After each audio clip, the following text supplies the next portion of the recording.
Hello my dear student, good morning to all. कैसे आप सब? आई होप आप सभी अच्छे होंगे। तो आज हम लेके आए हैं एक नया टॉपिक आपके लिए, जो है electric dipole electric potential due to electric dipole, यानी कि विद्युत द्विध्रुव के कारण जो है वो किसी बिंदु पर क्या विद्युत विभव होता है। ठीक है ना? यानी कि डेरिवेशन में जो है वो हिंदी मीडियम और इंग्लिश मीडियम दोनों में जो है वो साथ में करवाने वाला हूँ, क्योंकि मेरे को नहीं लगता कि इसको ज़्यादा अगर जो मैं डिटेल में अलग अलग पढ़ाऊँ तो कोई फर्क नहीं पड़ेगा उससे। ठीक है ना? बस सिर्फ मैंने जो यही टॉपिक मेरा दोनों मीडियम के लिए जो है वो साथ में लिया है। ठीक है? यानी कि हिंदी वालों के लिए भी यही है और इंग्लिश वालों के लिए भी यही है। ठीक है? तो टेंशन बिल्कुल भी नहीं लेना है। ठीक है ना? बिल्कुल एक एक कॉन्सेप्ट जो है वो हम पकड़ के चलेंगे। ठीक है? और बिल्कुल मेरा वादा है कि आपसे जो है आपको इस डेरिवेशन में जो है आपको प्रॉब्लम नहीं आएगी। ठीक है ना? बस ये कि आपका ध्यान नहीं होना चाहिए। ठीक है? काफ़ी इंपॉर्टेंट डेरिवेशन है, बोर्ड में पूछी जा चुकी है। ठीक है ना? तो एग्जाम में आ सकती है। ठीक है ना? सो आप जो है वो इसको बिल्कुल ही ध्यान से पढ़ना। ठीक है? काफ़ी इंपॉर्टेंट डेरिवेशन है कि किसी विद्युत द्विध्रुव के कारण जो किसी बिंदु पर क्या विद्युत विभव होता है। तो आपको सबसे पहले तो ये पता होना चाहिए कि विद्युत द्विध्रुव होता क्या है, यानी कि इलेक्ट्रिक डायपोल होता क्या है। तो जैसे कि मैंने आपको बता रखा है कि इलेक्ट्रिक डायपोल होता क्या है, कि जिसमें क्या होता है, हमारे पास में दो चार्ज होते हैं। ठीक है ना? और दोनों का जो मैग्नीट्यूड होता है, दोनों का जो परिमाण होता है वो क्या होता है, सेम होता है। ठीक है ना? बस एक प्लस का होता है और एक माइनस का होता है। ठीक है ना? और दोनों ही जो है वो एक दूसरे से बहुत ही कम डिस्टेंस पे होते हैं, है ना? और मैंने आपको ये भी चीज़ बताई थी कि जो इलेक्ट्रिक डायपोल, जो विद्युत द्विध्रुव होते हैं, वो हमें कहाँ देखने को मिलते हैं? वो हमें देखने को मिलते हैं मॉलिक्यूल्स में देखने को मिलते हैं, यानी कि हमें जो है अणुओं में देखने को मिलते हैं। क्लियर है यहाँ तक?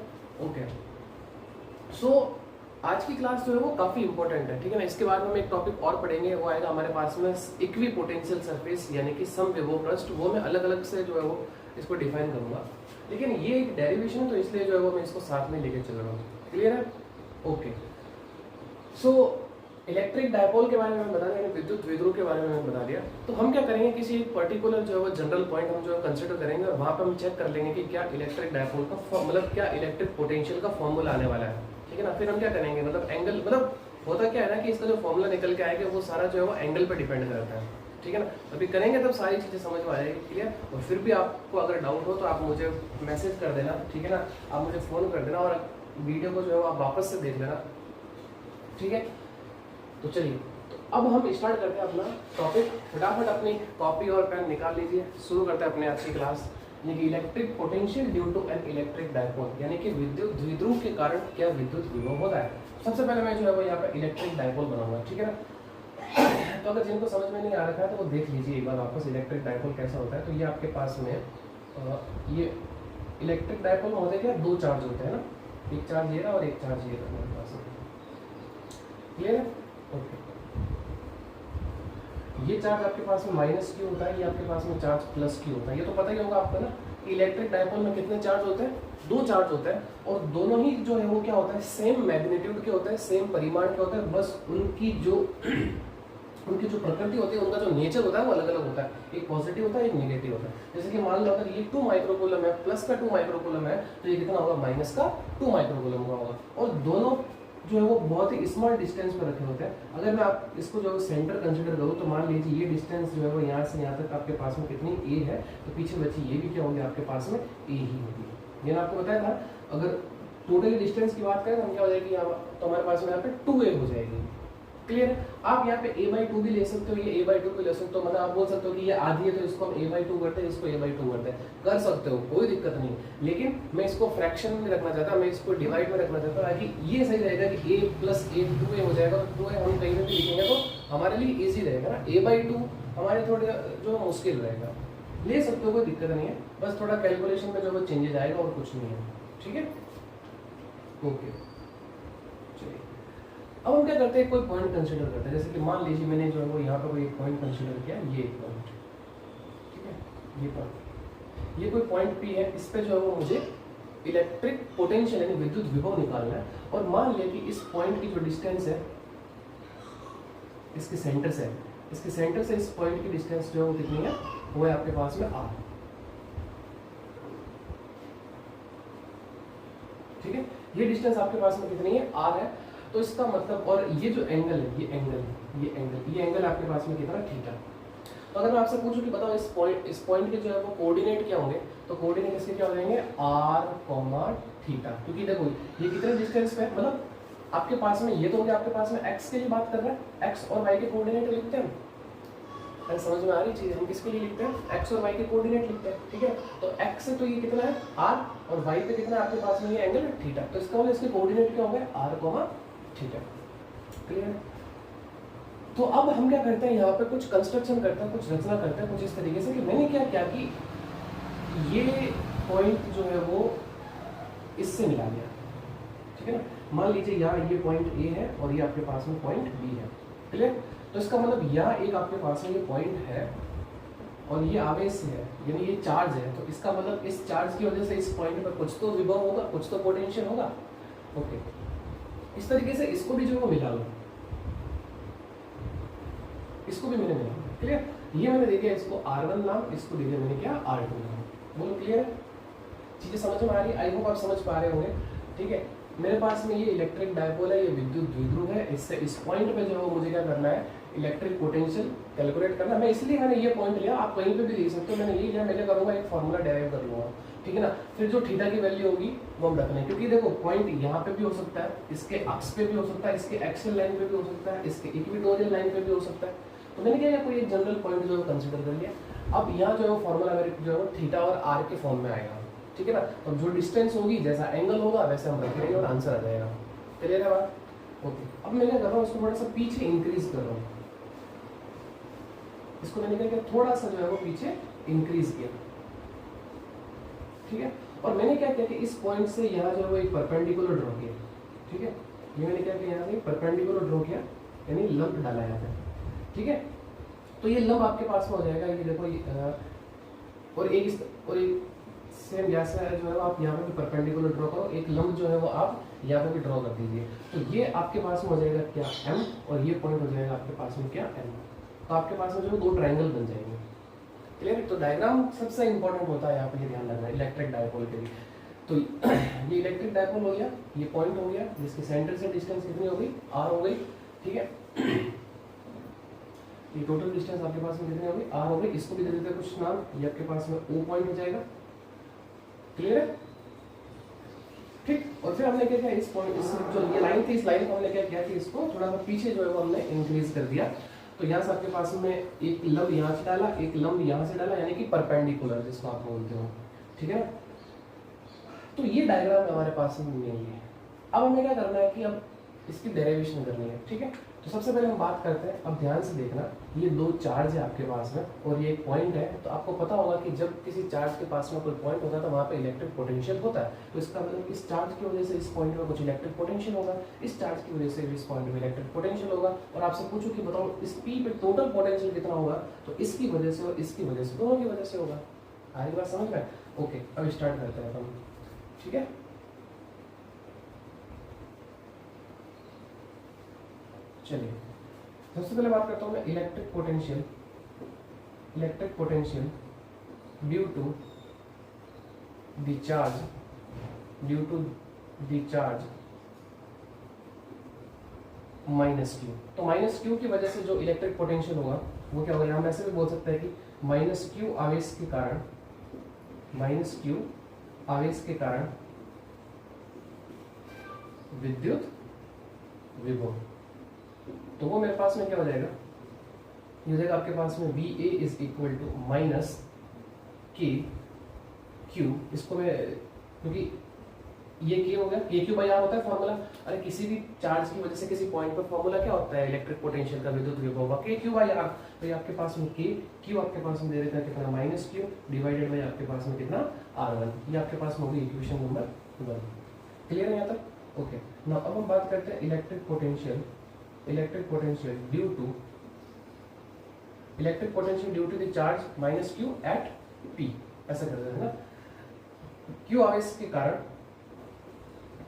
माइनस क्यू आवेश के कारण बिंदु P पर विद्युत विभव। ऐसा ठीक रहेगा लिखना ना। ओके, चलिए अब बात करते हैं electric potential due to the charge plus Q at P, यानी कि प्लस क्यू आवेश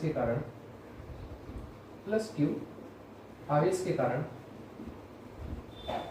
बिंदु P पर विद्युत विभव। ठीक है, तो ये क्या हो जाएगा आपके पास में कि VB is equal to K plus Q upon R2। ये आपके पास में इक्वेशन नंबर 2 हो जाएगा। क्लियर है? अब हमें क्या करना है, हमें टोटल जो है वो इलेक्ट्रिक पोटेंशियल कैलकुलेट करना है। यहाँ पे लिखूंगा मैं total electric potential at point P, यानी कि बिंदु P पर कुल विद्युत विभव, यानी कि बिंदु P पर जो है वो क्या टोटल इलेक्ट्रिक पोटेंशियल होगा। तो आपको पता है कि मैंने आपको एक चीज कल ही पढ़ाई थी, मैंने पढ़ाया था आपको क्या, अध्यारोपण का सिद्धांत, यानी प्रिंसिपल ऑफ सुपरपोजिशन। यानी क्या होता है कि अगर किसी पॉइंट पे अगर आपको इलेक्ट्रिक पोटेंशियल निकालना होता है तो उसके आसपास जितने भी चार्ज होते हैं उन सबकी वजह से जो पोटेंशियल होता है उन सबको हम क्या करते हैं, ऐड कर देते हैं। तो कर देंगे हम यहाँ पे भी ऐड, हो जाएगा आपके पास में Vp is equal to VA plus VB। बोलो सही है? अब VA और VB की वैल्यू रख लो यहाँ पे इसके अंदर, तो ये हो जाएगा आपके पास में देखो माइनस का Q upon R1 plus KQ upon R2, ऐसे ही तो रखेंगे है ना। ये माइनस मैंने बाहर ले लिया, माइनस का KQ by R1 plus KQ by R2। Clear है यहाँ तक? ओके, चलिए अब हम क्या करते हैं, Vp इज इक्वल टू, यहाँ से जो है हम KQ कॉमन ले लेते हैं। तो जब मैं यहाँ से KQ को कॉमन लूंगा तो देखो मैं 1 अपॉन R2 को पहले लिख लेता हूँ, फिर माइनस 1 अपॉन R2। ठीक है, प्लस वाले को पहले लिख लिया, माइनस वाले को बाद में लिख लिया। अब यहाँ पे हम क्या करेंगे, यहाँ पे हम जो है वो इसका एलसीएम ले लेंगे। तो एलसीएम यहाँ से क्या निकल के आएगा, यहाँ से एलसीएम निकल के आएगा R1 R2। तो ये हो जाएगा आपके पास में यहाँ पे R2 से ये R2 बढ़ जाएगा, यहाँ आपके पास बचेगा क्या, R1 माइनस R2। क्लियर है यहाँ तक? ठीक है, ये आपके पास में आएगा, इसको दे देते हम इक्वेशन नंबर 3। अब यहाँ जो है वो आप ध्यान से देखते हैं, हमारे पास में जो डेटा जो आपके पास में गिवन है वो ये R गिवन है, हमें इसकी टर्म में जो है वो फॉर्मूला लेके आना है। ये R1 और R2 ये तो हमने कंसीडर की, ये तो हमने जो लेट किए हैं, ये हमने जो माना है। तो जो चीज़ हम मानते हैं ना वो हमारे आंसर में कभी नहीं आती, ये चीज़ ध्यान रखना। आपको हमेशा ये चीज़ बोलता हूँ मैं कि जब भी कोई भी चीज़, अगर आप फिजिक्स हो चाहे जो आपके पास में मैथ्स हो, फिजिक्स मैथ्स में अगर आप कोई चीज़ कंसीडर करते हो तो लास्ट में जब आंसर लिखते हैं तो वो चीज़ आपके पास में आंसर में नहीं आती, आपको जो उसकी वैल्यू वापस जो है रिप्लेस करनी पड़ती है। तो कहने का मतलब ये है कि मुझे जो है वो इस R1 और R2 की वैल्यू चाहिए वो यहाँ पर रखनी है, किसकी टर्म में, R की टर्म में, है ना। R1 और R2 की वैल्यू मैं कैलकुलेट करूंगा किसकी टर्म में, R के टर्म में। तो देखो कैसे करता है। तो सबसे पहले देखो आप जो है वो इस ट्रायंगल के अंदर आ जाइए, इस ट्रायंगल में आ जाइए। ठीक है, तो यहाँ पे मैं बात करता हूँ इन ट्रायंगल O। ये आपके पास में देखो, अच्छा ये थीटा है तो ये एंगल भी कितना होगा आपके पास में, थीटा होगा। तो आपके पास में ये ट्रायंगल हो जाएगा, triangle AMO, in triangle AMO। तो ध्यान से देखिए आपके पास में कि आपको क्या चीज पता है, आपको ये पता है हरी बात समझ में, आपको ये पता करना है कि ये कितना है, हरी बात समझ में, OM पता करना है। ध्यान से देखिए थीटा के सामने वाली साइड क्या होती है, परपेंडिकुलर। 90 डिग्री के सामने वाली क्या होती है, हाइपोटेनस। आपको क्या चाहिए, ये डिस्टेंस चाहिए ना कि ये कितनी है हमारे पास में, और ये चाहिए। तो सबसे पहले इसकी बात करते हैं, तो यानी कि OM कितना है। तो OM क्या है आपके पास में, ये परपेंडिकुलर हो गया, ये हाइपोटेनस हो गया, मतलब कि ये लंब, ये आपके पास में लंब हो गया, ये कर्ण हो गया और ये आधार हो गया। क्लियर है? तो इसका मतलब आप OM की वैल्यू अगर आप निकालोगे तो OM इज इक्वल टू आपके पास, अच्छा पहले तो आप बताओ कि ये आधार है, तो आधार किस में आता है, यानी कि बेस किस में आता है, cos थीटा में आता है। तो cos theta, so cos theta is equal to क्या हो जाएगा, आधार बटे कर्ण, यानी कि बेस अपॉन हाइपोटेनस। बेस आपके पास में कितना है, OM, हाइपोटेनस यानी कि ये आपके पास में कितनी है, OE है। क्लियर है? सो इसको इधर शिफ्ट कर देंगे तो आपके पास में OM इज इक्वल टू क्या निकल के आ जाएगा, OA cos थीटा। क्लियर? और देखो ध्यान से OA की वैल्यू हमारे पास में किसके बराबर है, A के बराबर है। तो इसका मतलब हमारे पास में OM इज इक्वल टू क्या निकल के आ जाएगा, A cos थीटा। क्लियर है? ओके, अब और चीज़ों पर ध्यान दो, थोड़ा और ध्यान दो।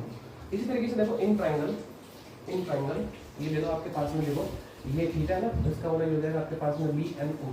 तो triangle BNO, so in triangle BNO यहाँ से आपको क्या देखने को मिलेगा कि सेम हमें चाहिए, ये चीज़ चाहिए। तो थीटा के सामने वाली साइड परपेंडिकुलर यानी कि लंब, 90 डिग्री के सामने हाइपोटेनस यानी कि कर्ण, और पीछे बची क्या, बेस यानी कि आधार। तो आधार के लिए हम क्या लगाएंगे, cos थीटा लगाएंगे। तो cos थीटा बराबर क्या होता है, आधार बटे कर्ण। तो कर्ण हमारे पास में क्या हो जाएगा, ये हमारे पास में OB। तो OM हमें चाहिए, तो OM इज इक्वल टू हो जाएगा OB cos थीटा। और OB, O से B हमें क्या दे रखा है, A दे रखा है। सो OM इज इक्वल टू हो जाएगा ये आपके पास में A cos थीटा। वो चीजें समझ में आ रही है। मैं वापस से इसको एक्सप्लेन कर लूंगा एक बार, ठीक है। आप देखते जाओ, अगर आपको कोई दिक्कत आए तो आप बोल देना, ठीक है। तो OM निकल गया, ON निकल गया, क्लियर। अब ध्यान से देखना, यहाँ पे जो है ना वो मैं थोड़ा सा कंसिडर करूंगा, यहाँ थोड़ी सी जो है वो मैं आपके पास में मतलब थोड़ी सी जो है वो आपके यहाँ पे कंसिडर करना चाहूंगा। वो ये चीज है कि जैसे कि आपने OM की वैल्यू निकाल ली, ON की वैल्यू निकाल ली। आप डायग्राम से एक बार ध्यान से देखिए, डायग्राम को आप एक बार ध्यान से देखिए कि ये P, ये जो AP है, क्या ये आपके पास में MP के बराबर है। ध्यान से एक बार ध्यान से देखना, ये जो आपके पास में AP है, ये अप्रोक्सीमेट इक्वल है किसके, PM के, या आप बोल सकते हैं MP के। हरी बात समझ में, ये हम बोल सकते हैं ना, अरे यहाँ चीजें हम बोल सकते हैं ना कि यहाँ पे देखो हमारे पास में कि ये जो आपके पास में AP है, फ्रॉम फिगर हमें क्या दिख रहा है कि जो आपके पास में AP है ये अप्रोक्सीमेट इक्वल है किसके, MP के इक्वल है, यानी कि AP is approximate equal to MP।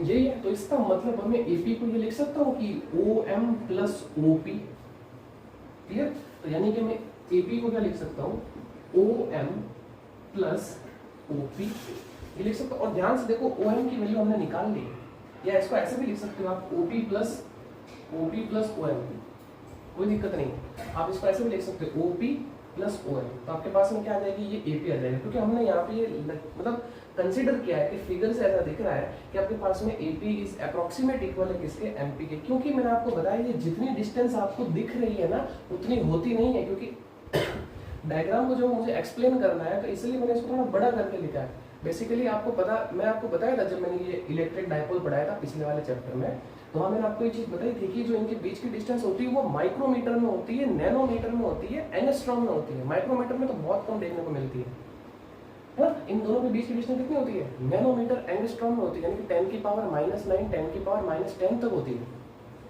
आ रही बात समझ में, क्लियर। तो ये डिस्टेंस बहुत कम होती है, क्योंकि मुझे एक्सप्लेन करना है इस डायग्राम को, तो इसलिए मैंने इसको बड़ा करके लिखा है। हरी बात समझ। और ये अगर ये पॉइंट आपके पास में 1 सेंटीमीटर भी होगा ना तो बहुत ज्यादा दूर है इससे। हरी बात समझ में, इस A के रिस्पेक्ट में बहुत दूर है, ठीक है। चलो एनीवे, हम जब क्वेश्चन करेंगे तो चीज समझ जाएंगे, क्लियर। तो देखो AP is equal to OP plus 1, मैंने ये यहाँ पे माना कि आपको डायग्राम से दिख भी रहा है ऐसे कि ये AP जो है ये MP के इक्वल है। तो इसका मतलब AP इज इक्वल टू, मैं समझ सकता हूँ कि OP प्लस OM।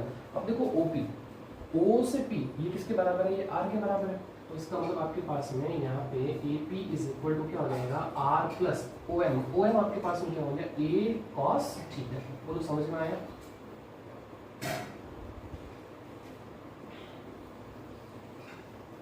और मुझे कोई बता सकता है कि ये जो AP है, ये जो AP है क्या ये R1 ही तो है, क्लियर। तो मैं इसको ऐसे लिख लूँ, यहाँ पे ऐसे लिख लूँ इसको कि R1 is equal to AP। बोलो सही है। ये AP ही तो क्या है मेरे पास में R1, और R1 ही तो मुझे चाहिए था, क्लियर। सेम इस तरीके से यहाँ पे भी आइए, सेम वही चीज की फ्रॉम फिगर यहाँ पे। तो देखो डायग्राम से देखो आप यहाँ पे एक बार ध्यान से कि ये जो डिस्टेंस आपको दिख रही है ये PN, ये जो PN डिस्टेंस है क्या ये PB के इक्वल है अप्रोक्सीमेट। देखो ध्यान से, ये PN जो है वो PB के इक्वल है अप्रोक्सीमेट। तो इस तरीके से मैं यहाँ पे भी ये लिख लेता हूँ कि आपके पास में ये जो आपके पास में PB है ये अप्रोक्सीमेट किसके इक्वल है, PN के इक्वल है। तो यानी कि PB is approximate equal to PN, clear. तो इसका मतलब देखो मैं जो है वो PB को कैसे लिख सकता हूँ, PB को कैसे लिख सकता हूँ, मतलब PB मैंने बोल दिया कि इसके बराबर है। तो इसका मतलब ये लेंथ को अगर मैं मेजर करना चाहूँ तो ध्यान से देखिए, इस पूरी में से अगर मैं ये माइनस कर दूँ तो क्या मैं बोल सकता हूँ कि मुझे PN निकल जाएगा। वापस से देखो, PN चाहिए ना, तो PN ये चाहिए। तो अगर मतलब ये PN चाहिए तो ये लेंथ आपको चाहिए यहाँ से यहाँ तक। तो मैं अगर इस पूरे में से ये इतना माइनस कर दूँ ये वाला, तो ये निकल जाएगा। तो इसका मतलब ये हो जाएगा आपके पास में कि OP माइनस OM, क्या हो जाएगा, OP माइनस OM। तो इस तरीके से देखो PB is equal to OP क्या आता है, R माइनस A cos ठीक है। तो ओ एन की वैल्यू जो है वो मैंने पहले कैलकुलेट करवा दी थी आपको, ये रही यहाँ पे। तो इसका मतलब आपके पास में जो पी बी की वैल्यू है वो क्या रही आपके पास में, R minus A cos theta. Clear है यहाँ तक? आई होप आपको ये समझ में आ गया होगा। क्लियर? तो एक बार इसको वापस से देख लीजिए इस डेरिवेशन को। थोड़ी सी साउंड, गाड़ी की साउंड के लिए थोड़ा सा माफी चाहूँगा, ठीक है ना? ओके, सो ये मेरे पास में इलेक्ट्रिक डायपोल था।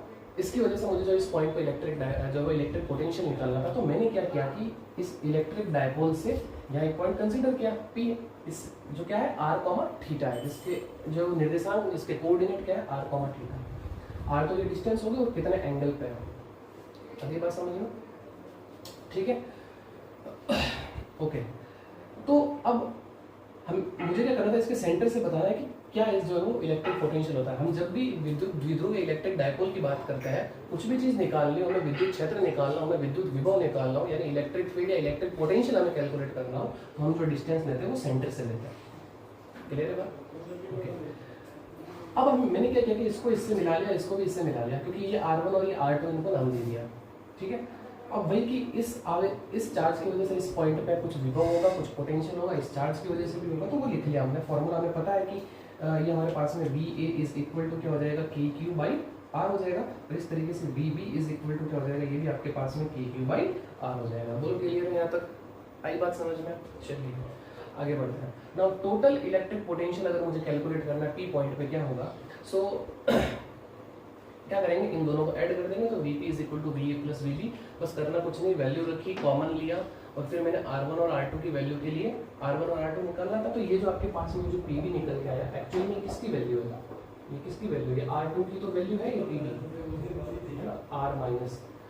क्लियर? तो ये जो आपके पास में PV निकल गया है वो किसकी वैल्यू है, R2 की तो वैल्यू है। अच्छा, एक चीज आप ऐसे ध्यान से देखो कि ये जो AP और ये PV की जो वैल्यू है ना, देखो कुछ इस तरीके से है, R1 और R2। R1 क्या आया, R प्लस ए कॉस थीटा, और R2 क्या आया, R minus A cos theta. तो कई लड़के क्या करते हैं ना, इनको रट के जाते हैं, तो आप रटो मत इन चीजों को, आप समझ के चलो।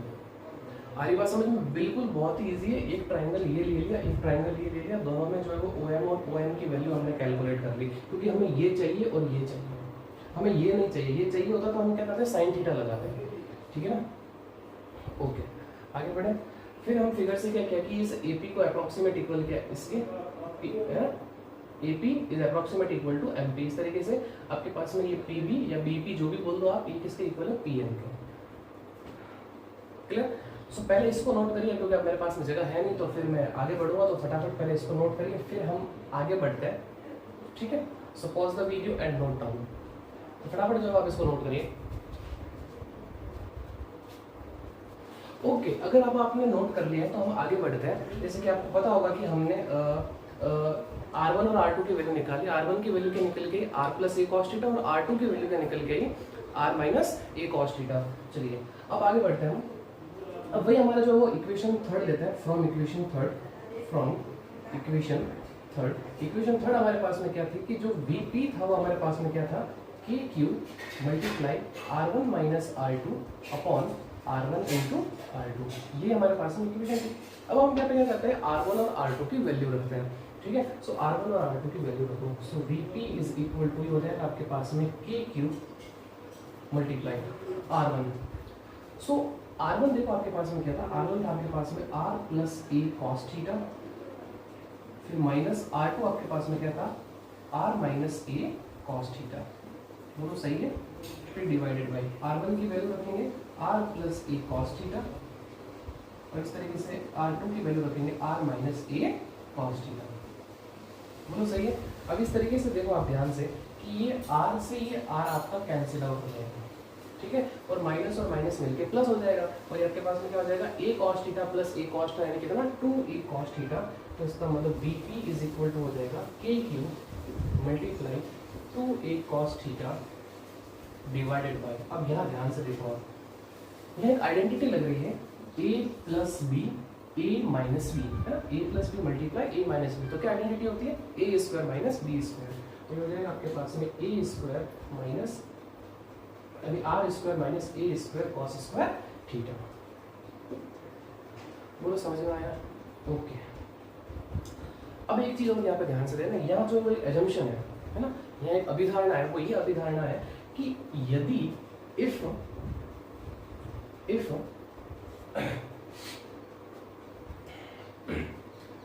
r is greater than a, यानी कि ये जो r है ये बहुत ज्यादा है ये इस a के रिस्पेक्ट में, तो हम ये बोल सकते हैं कि जो a स्क्वायर की वैल्यू होगी देन a स्क्वायर की वैल्यू होगी वो अप्रोक्सीमेट किसके इक्वल होगी, 0 के इक्वल।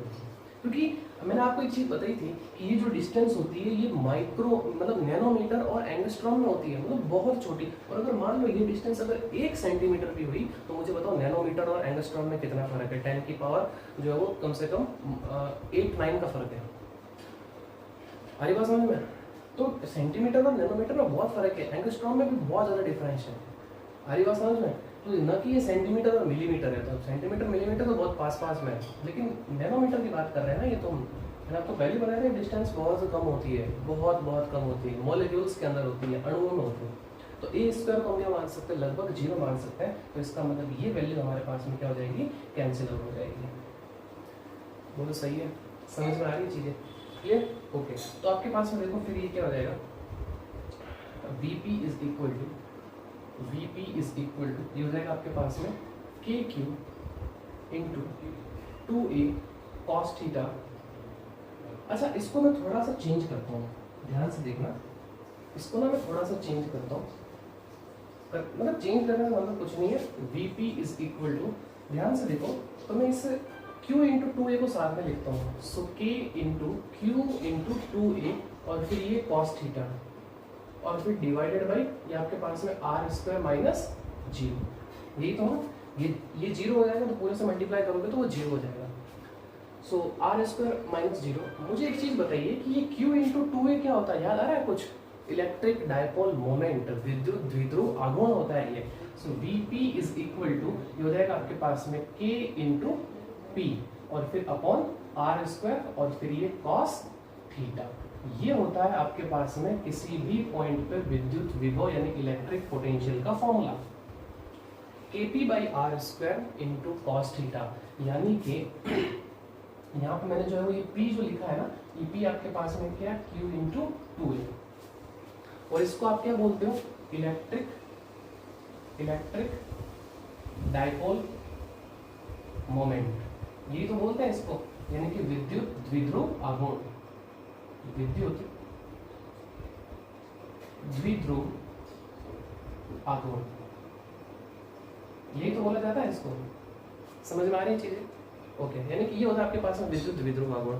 क्लियर? तो ये तो हो गया इसका क्या आपके पास में फॉर्मूला कि इस पॉइंट पे क्या पोटेंशियल होगा वो। अब अच्छा मान लीजिए, अगर मान लो ये बिंदु अगर आपके पास में, ये पॉइंट अगर आपके पास में यह होता, तो इसका मतलब मुझे ये बताओ P और थीटा, मतलब जो आपके पास में जो थीटा है वो कितना होता है, 0 डिग्री होता। अच्छा मुझे बताओ इस P की डायरेक्शन क्या होगी, इस P की डायरेक्शन क्या होगी? तो P की डायरेक्शन आपके पास मैंने आपको बताया था माइनस से प्लस की ओर, विद्युत द्विध्रुव आघूर्ण की दिशा यानी डायरेक्शन क्या होती है, माइनस से प्लस की ओर होती है, ये मैंने आपको बताया था, है ना। तो ये किसकी डायरेक्शन है, ये आपके पास में ये P की डायरेक्शन है, ये मैंने आपको बताया था ये चीज, है ना, जब मैंने विद्युत द्विध्रुव पढ़ाया था। तो इसका मतलब अगर पॉइंट यह होता तो एंगल कितना, 0। मान लो पॉइंट यह होता बिल्कुल इसके इक्विटोरियल, इसके निरक्ष पे होता है, इसका मतलब वैल्यू कितनी, 90 डिग्री, तो हम यहाँ वैल्यू रख लेंगे। मान लीजिए ये एंगल 60 डिग्री होगा तो हम 60 पे रख लेंगे, है ना, रो डिस्टेंस तो मेरी रखी होगी। तो इसलिए मैंने जो है ये आपके पास में जनरल फार्मूला जो है मैंने बनवाया, ठीक है। अब बात करते हैं इसका सदिश रूप, ठीक है, वेक्टर फॉर्म, वेक्टर फॉर्म यानी कि सदिश रूप। तो सदिश रूप क्या होगा, देखो ध्यान से। तो आपको पता है कि जब हम किसी भी चीज़ का सदिश रूप निकालते हैं तो आप वहाँ क्या जोड़ते हैं, एक यूनिट वेक्टर, जिसको हम क्या बोलते हैं, इकाई सदिश यहाँ पे जोड़ते हैं। तो क्या हो जाएगा आपके पास में Kp बाई, देखो स्मॉल p ध्यान रखना, Kp by R square cos theta, और आपके पास में यहाँ पे क्या आ जाएगा, आर कैप। और आपको पता है आर कैप हम कैसे लिखते हैं, आर कैप हम कैसे लिखते हैं, ये हो जाएगा आपके पास में Kp by R square cos theta, इसको हम कैसे लिखते हैं, इसको हम लिखते हैं vector R upon magnitude R, ऐसे ही तो लिखते हैं, सिखाया था 11th में। अच्छा ये जो मैग्नीट्यूड आर है ये आर के बराबर ही होता है, क्लियर। तो यानी कि ये Vp इज इक्वल तो आपके पास में क्या हो जाएगा, Kp बाई आर क्यूब और फिर ये कॉस थीटा, ये इसको ऐसे भी लिख लो आप, यहाँ पे वेक्टर P डॉट आर हो जाएगा, ये वेक्टर है P dot are into cos theta, clear, इनको साथ में लिख लेना, ये डॉट, तो P dot are cos theta, और ये आपके पास में आर है ना वो इसके साथ मारे तो आर क्यूब हो गया, यानी कि मैं यहाँ पर लिख लेता हूँ साइड में, या साइड में लिख लेता हूँ, यानी कि जो मैग्नीट्यूड आर है आपके पास में वो किसकी बात, ओके। तो ये तो हो गई हमारे पास में इसका जो है वो सदिश रूप हो गया, ठीक है, ये इसका सदिश रूप यानी कि वेक्टर फॉर्म हो गया, क्लियर। चलिए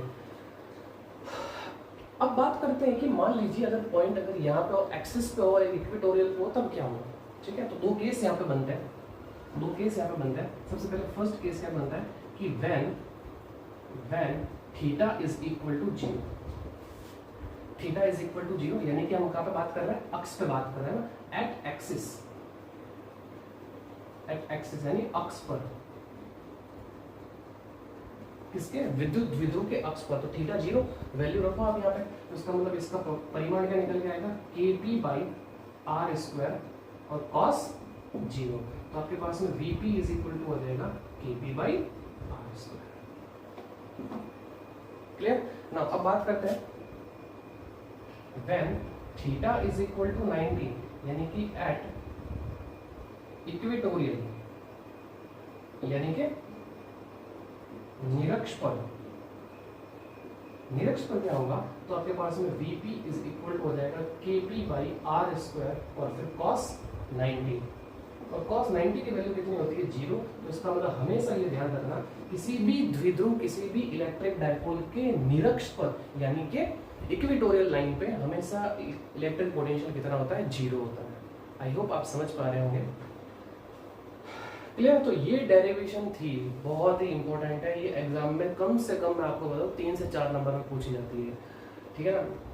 मिनिमम 3 में पूछी जाएगी और मैक्सिमम जो है 4 नंबर में जो है पूछी जाएगी, ठीक है। तो इसलिए आप इसकी प्रैक्टिस करना 3-4 बार, तब आपके जो है वो ये क्लियर हो जाएगी, ठीक है। यहाँ हमने क्या कहता कि हमने R1 और R2 की वैल्यू रखी थी, ठीक है। यहाँ हमने R से R कैंसिल आउट कर दिया, a plus a cos theta plus a cos theta कितना 2a cos थीटा हो गया, ठीक है। और यहाँ आइडेंटिटी लगा ली a प्लस b और a माइनस b की, फिर इसको सोल्व कर लिया। और यहाँ एक अजम्पशन है कि r बहुत ज़्यादा होता है a की रिस्पेक्ट में, तो इसका मतलब a स्क्वायर क्या होगा, 0 होगा, क्लियर। ये नोट कर लो, फिर अब इस पे जो हमें एग्जांपल करता है उससे आपकी और चीज़ें जो क्लियर हो जाएगी, ठीक है। Suppose the video and note down. तो चलिए अब माय डियर स्टूडेंट, अब हम एक एग्जांपल करते हैं जो हमने अभी पढ़ा कि विद्युत द्विध्रुव के कारण किसी बिंदु पर क्या विद्युत विभव होता है, तो उससे रिलेटेड जो है वो एक एग्जांपल करते हैं। इस एग्जांपल से जो है वो आपकी सारी चीज़ें क्लियर हो जाएगी और इसी तरह का एग्जाम मतलब क्वेश्चन जो है आपके एग्जाम में भी पूछा जाएगा, क्लियर है। काफ़ी इंपॉर्टेंट डेरिवेशन थी ये समझना, और उसको आप प्रैक्टिस करोगे 3-4 बार तो आपको जो है वो लर्न हो जाएगी, याद हो जाएगी, ठीक है ना। क्योंकि बिना प्रैक्टिस के आप कुछ नहीं कर पाओगे, तो इसलिए मैं आपको बोल रहा हूँ मेरे साथ साथ चलते रहो, ठीक है ना। साथ साथ में पढ़ते रहो, कोई दिक्कत आए, कोई डाउट हो तो मुझे मैसेज करिए, मुझे कॉल करके पूछिए, ठीक है ना। मैं 100% जो है आपका जो भी डाउट होगा उसको मैं क्लियर करूँगा, लेकिन आप पढ़ो साथ में, क्योंकि एग्जाम होंगे, इसलिए ऐसा नहीं कि 2 महीने बाद पढ़ोगे। अगर आपने 2 महीने बाद पढ़ा तो आपको वो जो डायग्राम मैंने बनाया ना वो बिल्कुल समझ में नहीं आएगा, और फिर आप फोन करके पूछोगे, फिर आप मेरे पास आओगे, सर हमें ये बताइए, समझ में नहीं आया। तो इसलिए साथ साथ पढ़ रहे हो, ठीक है ना। और रिवीजन सबसे इंपॉर्टेंट है, रिवीजन करते रहो। फर्स्ट चैप्टर का रिवीजन आप डाल दो अब, ठीक है ना। अगर जिन्होंने चैप्टर कंप्लीट कर लिया फर्स्ट चैप्टर, वो आप अपना रिवीजन डाल दीजिए उसका, और कोई आपके पास में कोई डाउट हो तो मुझे पूछिए, ठीक है। शुरू करें अपने एग्जाम्पल को। काफ़ी अच्छा एग्जाम्पल है, इसमें मैंने तीनों ही केस ले लिया, ठीक है ना। और जो क्वेश्चन बन सकता है वो इसी में बन सकता है, बस यहाँ डेटा चेंज हो सकता है। 60 डिग्री की जगह आपको जो है वो 45 डिग्री पूछ सकता है, 30 डिग्री पूछ सकता है, 120 डिग्री पूछ सकता है, तो उसकी टेंशन मत लेना आप, ठीक है। तो क्वेश्चन क्या देखो, 2 बिंदु आवेश क्रमशः 8 × 10⁻19 कूलम तथा -8 × 10⁻19 कूलम। तो ध्यान से देखिए, आपको ये आवेश देखते ही पता चल जाना चाहिए कि ये द्विध्रुव का निर्माण कर रहा है। कैसे कि देखो दोनों का परिमाण तो सेम है, बट एक माइनस का है और एक प्लस का है। इसका जो प्लस नहीं देखा मतलब समझ लीजिए कि आप प्लस ही लिखा हुआ है, ठीक है।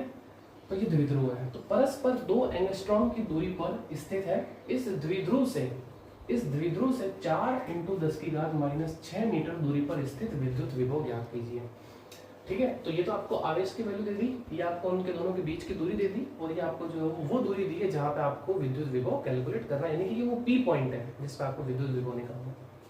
अब कहाँ का निकालना है कि जब बिंदु, पहला क्वेश्चन, द्विध्रुव के अक्ष पर हो, द्विध्रुव के निरक्ष पर, इसका आंसर तो 0 हो जाएगा। हमने वो पहले ही डेरिव कर, मैंने आपको करवा दिया था लास्ट में कॉर्नर में। फिर द्विध्रुव से 60 डिग्री पर स्थित हो। तो चलो कैसे करेंगे इसको। तो जैसे कि मान लीजिए आपके पास में ये दो आवेश, एक यहाँ पे +8 × 10⁻⁻19 कूलम, एक ये आपके पास में -8 × 10⁻⁻19 कूलम। दोनों के बीच की डिस्टेंस आपको दे दी कितनी, 2 एंगस्ट्रॉम। क्लियर। अब देखो आपको क्वेश्चन में क्या क्या दे रखा है। आपको एक तो Q की वैल्यू दे रखी है, वो दे रखी है आपको कितनी, 8 × 10⁻⁻19। हमें सिर्फ और सिर्फ इसका परिमाण लेना है, प्लस माइनस का कोई मतलब नहीं है यहाँ पे। Q सेम दे रखा है इसलिए। 2a दोनों के बीच की डिस्टेंस होती है, अरे ये 2a ही तो होती है दोनों के बीच की डिस्टेंस, ये 2a होती है। तो वो आपको कितनी दे रखी है, 2 एंगस्ट्रॉम दे रखी है, यानी कि कितना, 2 × 10⁻⁻10 मीटर। एंगस्ट्रॉम कितना होता है, 1 एंगस्ट्रॉम 10⁻10 मीटर होता है। ओके, आर डिस्टेंस जिस पॉइंट पे निकालना है वो आपको क्वेश्चन में दे रखा है 4 × 10⁻6 मीटर। क्लियर है यहाँ तक? आई होप आपको समझ में आ गया होगा। अब एक चीज जो हमारे पास में फॉर्मूले में आता है KP, मतलब KP/R², P आता है। तो P कैसे कैलकुलेट करते हैं, तो P मैंने आपको बता रखा है, Q × 2a से कैलकुलेट करते हैं हम P को। Q की वैल्यू रखिए आप, Q की वैल्यू दे रखी है आपको कितनी, 8 × 10⁻⁻19, और फिर आपको 2a की वैल्यू दी है, 2a की वैल्यू कितनी दी है, 2 × 10⁻10 मीटर। पीछे क्या जाएगा, इसके लिए कूलम आ जाएगा और इससे मीटर आ जाएगा, यानी कूलम × मीटर। ठीक है, कूलम × मीटर। तो उसको थोड़ा सॉल्व कर लेंगे। सो P इज इक्वल टू कितना हो जाएगा, 8 दूनी 16 हो जाएगा, और -19 और -10 मिला के कितना हो जाएगा, -29 कूलम × मीटर। बोलो क्लियर है यहाँ तक? चलिए अब आगे बढ़ते हैं। अब हम जो है वो क्वेश्चन को करते हैं इसको। तो फर्स्ट कहा बोला आपको, अक्ष पर बोला है। तो अक्ष पर बोला है तो इसका मतलब अक्ष के लिए मैंने आपको नीचे लिखवाया था इससे अभी थोड़ी देर पहले, वो क्या था, v इज इक्वल टू, अक्ष पर बोला है तो इसका मतलब थीटा इज इक्वल टू कितना है, 0। यानी कि जो ये द्विध्रुव है इसका अक्ष यही तो होगा, तो इसका मतलब थीटा बराबर कितना होगा, 0। और जब थीटा बराबर 0 होता है तो v की वैल्यू मैंने निकलवाई, क्या आई आपके पास में, KP/R²। वो सही है। चलिए अब हम यहाँ पे वैल्यू रख लेते हैं, v is equal to, k की वैल्यू पूरी दुनिया जानती है कि 9 × 10⁻9 होती है। p की वैल्यू मेरी आपके पास में 16 × 10⁻29 डिवाइडेड बाय R², R ये रहा R, कितना, 4 × 10⁻6, 4 × 10⁻6 का स्क्वायर।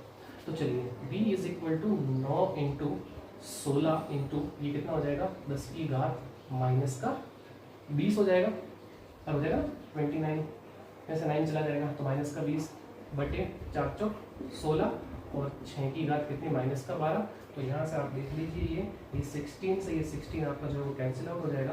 तो बचेगा क्या आपके पास में, v इज इक्वल टू, यहाँ से क्या बचा, 9 × यहाँ लिख देता हूँ थोड़ा आगे चलिए जगह कम है, v इज इक्वल टू 9 × 10⁻, ऊपर चला जाएगा प्लस का 12 हो जाएगा, -12 में से प्लस के 12 चले जाएंगे, पीछे का जो है वो 8 बचेगा।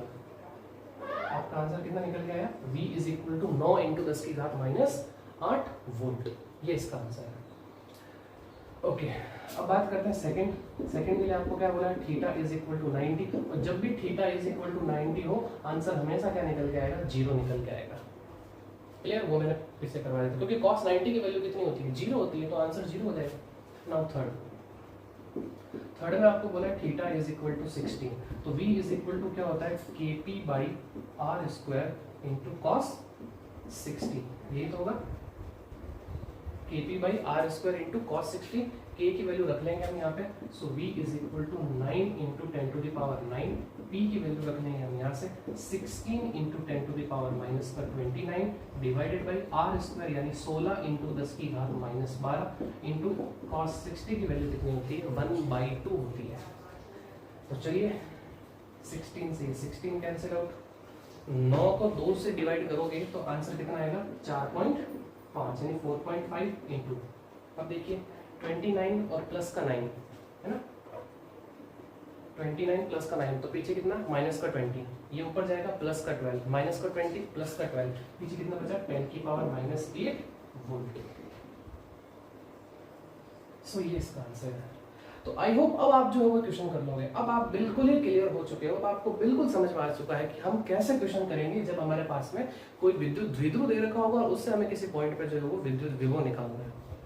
क्लियर है, दो चीजें आपको पता होनी चाहिए, अक्ष और निरक्ष वाला। निरक्ष वाला हमेशा 0, और ये फॉर्मूला आप दिमाग में बैठा के रख लेना, v is equal to KP/r² cos theta. ये फॉर्मूला आप दिमाग में बैठा सकते V is equal to KP/r² cos theta. ठीक है, P निकाल लेंगे यहाँ से ऐसे Q इंटू टू ऐसे।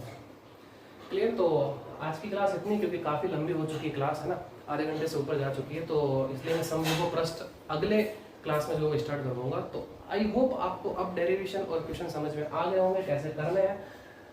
इसको दिमाग में बैठा लेना, डेरिवेशन को एग्जाम में पूछी जाती है और पूछी गई है कई बार एग्जाम के अंदर, ठीक है ना, चाहे CBSE बोर्ड हो चाहे RBSE बोर्ड हो, किसी में भी पूछी जाती है, ठीक है ना। और अदर बोर्ड में भी कई बार डेरिवेशन आई है, इस पर क्वेश्चन भी आ जाता है कभी कभी, ठीक है। तो आई होप आपको आज की क्लास में मजा आया होगा। तो मिलते हैं नेक्स्ट वीडियो में, इसमें हम सम विभव प्रश्न पढ़ेंगे। तब तक थैंक यू सो मच, अपना ध्यान रखिएगा, गुड बाय।